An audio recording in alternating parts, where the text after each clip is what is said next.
पे लगाया गया, हम उसे झेल नहीं पाए, उसने हमारी कमर तोड़ दी। और ज्यादातर लोगों ने यही बताया, नोटबंदी, जीएसटी और लॉकडाउन, इन 3 कारणों से वो कर्जे की दलदल में फंसे। तो सबसे पहली बात तो ना तो नोटबंदी आपने करी, ना जीएसटी आपने लगाया, ना लॉकडाउन आपने लगाया, तो इसकी सजा अपने आप को मत दीजिए, खुद को दोषी मत ठहराइए।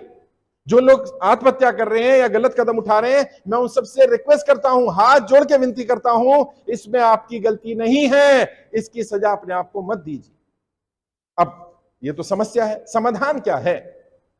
बड़े बड़े उद्योगपतियों को सरकार राहत दे देती है, उनका लोन माफ हो जाता है, राइट ऑफ हो जाता है, अंडर राइट कर दिया जाता है। आखिर क्यों?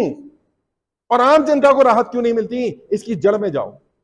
बड़े बड़े उद्योगपतियों को राहत मिलने का एक बड़ा कारण यह है, उनकी जानकारी सरकार के पास होती है, आम इंसान की जानकारी सरकार के पास होती ही नहीं। मानो अयोध्या के किसी छोटे गांव में कोई व्यक्ति परेशान है कर्जे के कारण, या मोदी जी को या वित्त मंत्री को कैसे पता चला? सपना तो नहीं आएगा, उन तक खबर पहुंचेगी कैसे? अच्छा, बड़े उद्योगपति की तो खबर उनके सीए पहुंचा देते हैं, उनके अधिकारियों से संबंध होते हैं, आम इंसान की जानकारी सरकार के पास नहीं होती। इसलिए मैंने तय किया, सबसे पहले आपकी जानकारी इकट्ठा करके सरकार को देंगे। जब शुरुआत करेंगे तो मुझे भी नहीं मालूम था इतनी बड़ी समस्या है। मुझे लगा 2000, 4000, 5000, 10,000 लोग होंगे जो परेशान होंगे। पहले महीने में ही हमारे पास 25,000 ज्यादा लोगों ने आवेदन कर दिया जो कर्जे कारण परेशान थे। और जब 25,000 संख्या थी तो सरकार पर दबाव नहीं पड़ रहा था, सरकार को लगा 25,000 ही तो क्या कर लेंगे। अच्छा, जब संख्या 50,000 हुई तो सरकार पर थोड़ा दबाव बनना शुरू हो गया। जब संख्या 1 लाख हुई तो सरकार ने हमारे लेटरों के जवाब देने शुरू कर दिए, पत्र व्यवहार होना शुरू हो गया। आज 3,60,000 ज्यादा लोग हमारे साथ जुड़ चुके हैं। और मेरा विश्वास करिए, जिस दिन ये संख्या 1 करोड़ हो गई, उस दिन यहां सरकार को खड़ा होना पड़ेगा, सरकार को आपकी बात सुननी पड़ेगी। और हम कोई गलत मांग नहीं कर रहे। हमारी मांगे क्या? 3 मांगे हैं, बार बार बता रहा हूं, दोहरा रहा हूं। तुमसे कोई सरकार का अधिकारी पूछ ले, तुम्हें कॉल आ जाए, मैसेज आ जाए, कोई बुलावा आ जाए, 3 मांग ही रखनी है। हमारी 3 मांगे हैं। कौन कौन सी मांग? पहली मांग, वो सभी लोग जो सरकार की गलत नीतियों के कारण कर्जे की दलदल में फंसे, उनका कर्जा माफ होना चाहिए। ये पहली मांग है हमारी। कितने तक का? 5 लाख, 10 लाख, 20 लाख, 50 लाख, 1 करोड़ तक का, जितना सरकार को लगे इसका माफ कर देना चाहिए। जिनका लोन माफ ना हो पाए किसी भी कारण से, मान लो किसी 50 करोड़ लोन है, 100 करोड़ लोन है, सरकार को लगता है नहीं माफ होना चाहिए, तो क्या करो? ऐसे व्यक्ति जिनका लोन माफ नहीं हो सकता, उन्हें 2 वर्ष का समय दिया जाना चाहिए। 2 वर्ष तक उन्हें ना इंटरेस्ट देना है, ना पेनल्टी लगेगी, ना सरचार्ज लगेगा, और 2 वर्ष तक का उन्हें समय दे दिया जाए।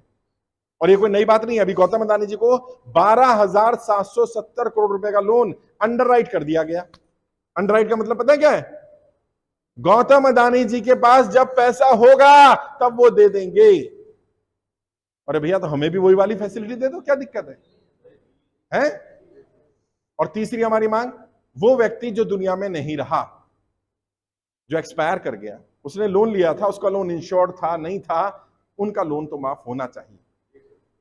अभी मैं महाराष्ट्र गया, एक लेडी आ गई, छोटी बच्ची है उसकी, मुश्किल से 3 साल की, हस्बैंड एक्सपायर कर गए, लोन चल रहा था, घर पर लोन था, और बैंक वालों ने घर सील कर दिया, उस बच्ची को घर से निकाल दिया।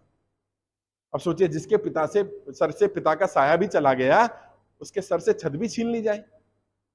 आप बताइए, क्या ये सही है? क्या ऐसे लोगों का लोन माफ होना चाहिए कि नहीं होना चाहिए? सरकार के लोग पता नहीं क्या कह रहे हैं। और वो लोग मुझे क्या कह रहे हैं, आप तो मोदी जी के विरोधी हो, आप तो इस पार्टी के विरोधी हो, आप उस... अरे भाई, मैं किसी का विरोधी नहीं हूं। और जो लोग तुम्हें भी कहेंगे कि ये व्यक्ति नरेंद्र मोदी का विरोधी है, भाजपा का विरोधी है, मैं कहता हूं, सबसे पहले भारतीय जनता पार्टी के कार्यकर्ताओं का कर्जा माफ कर दो यार। समस्या क्या आ रही है? नहीं, मैं विरोधी कह रहा हूं ना, मैं कह रहा हूं सबसे पहले उनका कर दो। हमारे साथ जो लोग जुड़े कौन है? व्यापारी लोग हैं, ज्यादातर व्यापारी तो भाजपा का समर्थक है। मेरी किसी नेता, किसी पार्टी से लड़ाई नहीं है। मेरा कहना यह है, जो कर्जे की दलदल में फंसा, चाहे वो किसी पार्टी का कार्यकर्ता हो, किसी विचारधारा का हो, वो देश का नागरिक है, और देश के नागरिकों की रक्षा करना देश की सरकार की नेताओं की जिम्मेदारी बनती है। अगर वो नहीं करेंगे तो कौन करेगा? और इसलिए मैंने क्या किया, देश के सभी 543 सांसदों को पत्र भेजना शुरू किया। और पत्र में क्या लिखा है? आपके अयोध्या के सांसद को भेजा गया। क्या लिखा है? आप ये बताइए, क्या अयोध्या में जो लोग कर्जे की दलदल में फंसे हुए हैं, उनका कर्जा माफ होना चाहिए कि नहीं होना चाहिए? अब सांसद जी जवाब देंगे। और जो भी उनका जवाब आएगा वो अयोध्या के सभी पोस्टरों पर पोस्टर लगाकर दीवारों पर चिपका दिया जाएगा, सांसद जी अयोध्या के लोगों के समर्थन में है कि नहीं है। और अगर समर्थन में है तो मैं आपसे कहूंगा आप भी समर्थन करना, और अगर समर्थन में नहीं है तो आप भी साथ मत देना। सिंपल। अब तो नेताओं को तय करना पड़ेगा वो जनता के साथ हैं कि नहीं है। जो जनता का साथ देगा, जो जनता का कर्जा माफ करेगा, जनता उसका साथ देगी, और जो जनता का साथ नहीं देगा, जनता उसका साथ नहीं देगी। लेकिन आप लोगों के लिए खुशखबरी है, अभी तक 6 सांसदों के जवाब आए हैं। 540 लेटर भेजे थे, 3 सांसद एक्सपायर कर गए, उनकी सीटें खाली हैं। 540 में से 6 सांसदों के जवाब आए हैं, और 3 अलग अलग पार्टियों के हैं। बीजेपी के भी हैं उसमें, एनसीपी के भी हैं, 2 बीजेपी के हैं, एक एनसीपी का है, एक कांग्रेस का है, एक झारखंड के हैं। अलग अलग पार्टियों के सांसद हैं। मजे की बात यह है 6 के 6 सांसदों ने कहा है जनता का कर्जा माफ होना चाहिए। यह बड़ी बात है हमारे लिए। और अब मैं उन सांसदों से रिक्वेस्ट कर रहा हूं, क्या सदन में मुद्दा उठाओ, मानसून सेशन आने वाला है, सदन में मुद्दा उठाओ कि जनता कर्जे के अंदर फंसी हुई है, जनता को राहत मिलनी चाहिए। और मैं बता रहा हूं अगर एक भी सांसद ने सदन में तुम्हारी आवाज उठा दी ना, तो फिर सरकार को तुम्हें सीरियसली लेना पड़ जाएगा। लेकिन तुम डटे रहना, अड़े रहना, जुड़े रहना, वो तुम्हें तोड़ने की कोशिश करेंगे। धर्म के नाम पर, जाति के नाम पर बांटेंगे। हमारा एक ही धर्म है भैया, क्या? कर्जा। अगर वो बोले ना इस धर्म की बात करो, उस धर्म की, कह रहा भाई धंधे की बात कर, कर्जा उतार रहा है कि नहीं उतार रहा? सिंपल। हमारी एक ही जाति है, कौन सी जाति है? कर्जा। कर्जे वाले लोग हैं भैया हम तो। और डरने से, छुपने से, घबराने से काम नहीं चलेगा। मैं बार बार कह रहा हूं, आप कर्जे की दलदल में फंसे, इसमें आपकी गलती नहीं है। अपने आप को गुनहगार मत मानो।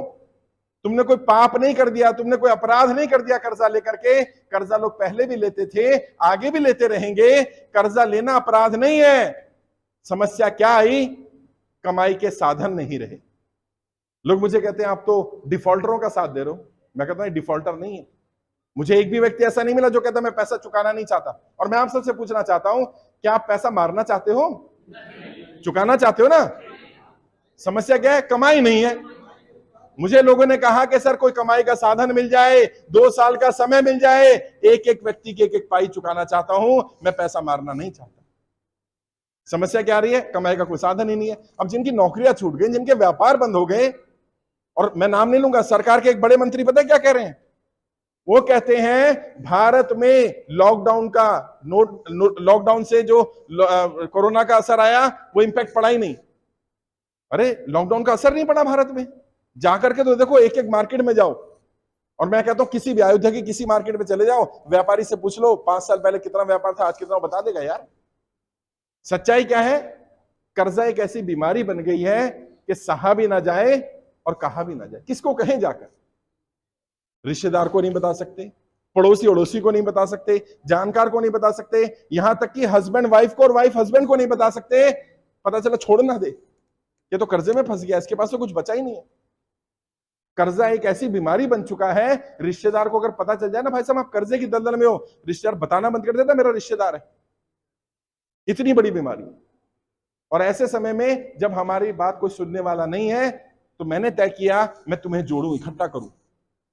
अभी मैं मुरादाबाद में था, एक व्यक्ति ने मुझसे बड़ी बढ़िया बात कही। उसने कहा सर आपने कुछ किया कि नहीं किया? एक बढ़िया काम कर दिया, हम सबको इकट्ठा कर दिया। पता तो चल गया इतने लोग परेशान हैं, अभी तक तो लग रहा था मैं अकेला ही परेशान हूं, यहां आके देखा नहीं मैं अकेला नहीं हूं, बहुत सारे हैं। नहीं तो मैं खुद को दोष दे रहा था। और अब तुमने क्या करना है? देखो यहां 80, 90, 100 लोगों लगभग, आज व्हाट्सएप ग्रुप बना दूंगा तुम्हारा सबका। अगर मान लो किसी एक को कोई बैंक वाला, कोई रिकवरी वाला परेशान करे, 100 लोग पहुंच जाओ उसके घर। ओए मेरा भाई है, कैसे परेशान कर रहा तू इसको?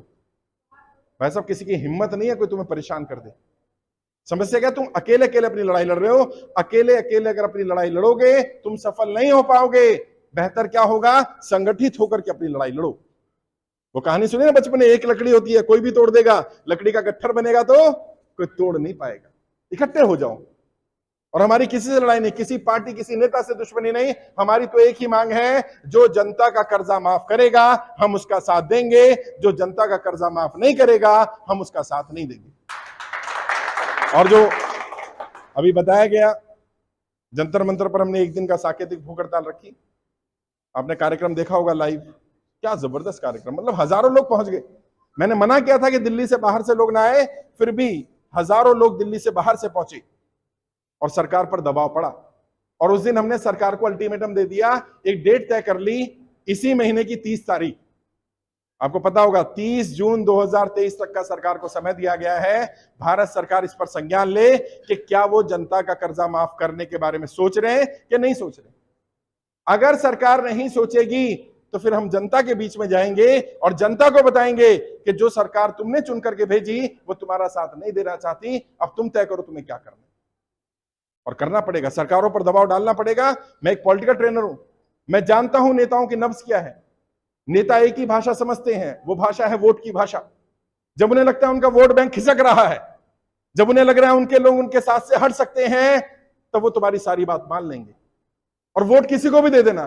कम से कम डराना तो शुरू करो, नेता से सिर्फ इतना बोलना शुरू कर दो, नेताजी अगली बार वोट चाहिए तो जनता का कर्जा माफ कर देना, नहीं तो मैं वोट नहीं दूंगा। भले ही दे देना लेकिन डरा तो दो कम से कम। और अभी मैंने एक वीडियो बनाया, काफी वायरल हो गया, व्हाट्सएप पर चल रहा है। मैंने भारतीय जनता पार्टी के, कांग्रेस के, सभी पार्टियों के पदाधिकारियों को बोला, कार्यकर्ताओं को बोला कि भारतीय जनता पार्टी के कार्यकर्ता अपने पदाधिकारियों के पास जाएं, मंडल अध्यक्ष के पास जाएं, जिला अध्यक्ष के पास जाएं, प्रदेश अध्यक्ष के पास जाएं, राष्ट्रीय अध्यक्ष के पास जाएं और उनसे पूछें कि हमने आपके लिए झंडा उठाया, हमने आपके लिए लाठियां खाई, हमने आपको सत्ता में पहुंचाया, अब क्या आप हमारी कर्जा माफी करेंगे कि नहीं करेंगे? क्या आप समर्थन करते हैं कि नहीं करते हैं? और कार्यकर्ताओं को असलियत पता चल जाएगी कि जिनके लिए तुम लड़ रहे हो उन्हें तुम्हारे दुख दर्द से कोई संबंध नहीं, वो सिर्फ अपनी सत्ता चाहते हैं। और हर पार्टी में ऐसा नहीं, एक पार्टी का बोल रहा हूं, मैंने कहा सभी पार्टी के कार्यकर्ता अपने नेताओं के पास जाएं, उनसे पूछें कि हमने अभी तक आपके लिए अपना खून पसीना बहाया, अपना समय लगाया, आपके लिए लड़ाई लड़ी, आपके लिए झंडे उठाए, नारे लगाए, आपको वोट दिलाए, आपको सत्ता दिलाई, अब बारी आपकी है, क्या आप मुझे कर्जे की दलदल से बाहर निकालोगे कि नहीं निकालोगे? और अगर नहीं निकालोगे तो मुझसे ये उम्मीद मत करना कि अगली बार मैं तुम्हारे लिए वोट मांग लूंगा। भाई इतना बोल दोगे ना, डर बैठ जाएगा उनमें, डर बैठ जाएगा। और नेताओं में डर रहना चाहिए कि सत्ता आ सकती है तो सत्ता जा भी सकती है। मेरी किसी से लड़ाई नहीं है, मैं जनता के साथ हूं, मैं तुम्हारी आवाज उठा रहा हूं, मुझ पर कर्जा नहीं है। राजीव बैठे हैं राष्ट्रीय अध्यक्ष, इन पर कर्जा नहीं है, हरप्रीत जी पर कर्जा नहीं है, राहुल जी पर कर्जा नहीं है, जितने साथी बैठे इस्लाम है, इन पर कर्जा नहीं है, हम में से किसी पर कर्जा नहीं है। हम आपकी लड़ाई लड़ रहे हैं और मैं इसलिए ही ये लड़ाई लड़ पा रहा हूं क्योंकि मैं अपने लिए मांग नहीं कर रहा, क्योंकि अगर मैं अपने लिए मांग करूंगा तो शायद मांग पूरी ना हो पाए, लेकिन मैं जब दूसरों के लिए मांग कर रहा हूं तो सरकार को मेरी बात माननी पड़ेगी। अब तुम क्या करो, आज से ही तुम्हारी समस्या कितनी ही गंभीर क्यों ना हो, अपने लिए मांग करना बंद करके अपने साथ के जो लोग हैं उनके लिए भी आवाज उठाना शुरू करो। वो किसी भी जाति का हो, किसी भी मजहब का हो, किसी भी धर्म का हो, तुम्हारे साथ है, वो भी कर्जे में परेशान है, तुम भी परेशान हो, दो परेशान लोग एक दूसरे की परेशानी हल करो, एक दूसरे का सहयोग करो, एक दूसरे को सपोर्ट करो।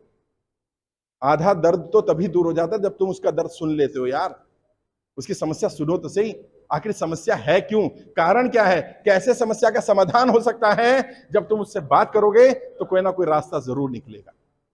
और मैं इसीलिए आपके बीच में आया आज अयोध्या में, इसलिए मैं देश के अलग अलग राज्यों में, अलग अलग लोकसभा में जा रहा हूं आपसे संवाद करने के लिए, ताकि आपको बता पाऊं समस्या क्या है और समाधान कहां से निकलेगा। हो सकता है आपको कोई बैंक वाला परेशान कर रहा हो, कोई रिकवरी एजेंट परेशान कर रहा हो, कोई एनबीएफसी वाला परेशान कर रहा हो, कोई साहूकार परेशान कर रहा हो, क्योंकि बैंक वालों की तो समस्या है ही, एक बड़ी समस्या चल रही है जो प्राइवेट फाइनेंसर है, जो साहूकार है, वो ज्यादा बड़ी समस्या चल रही है। और मुझे नहीं मालूम यहां क्या स्थिति है। मैं मध्य प्रदेश गया, मेरे पैरों तले जमीन निकल गई साहब। पता है वहां क्या हो रहा है, साहूकार पैसा दे देता है और जब किस्त नहीं चुका पाता व्यक्ति तो उसको बोला जाता है अपनी बहन को भेज दो, अपनी बेटी को भेज दो, अपनी बीवी को भेज दो मेरे पास।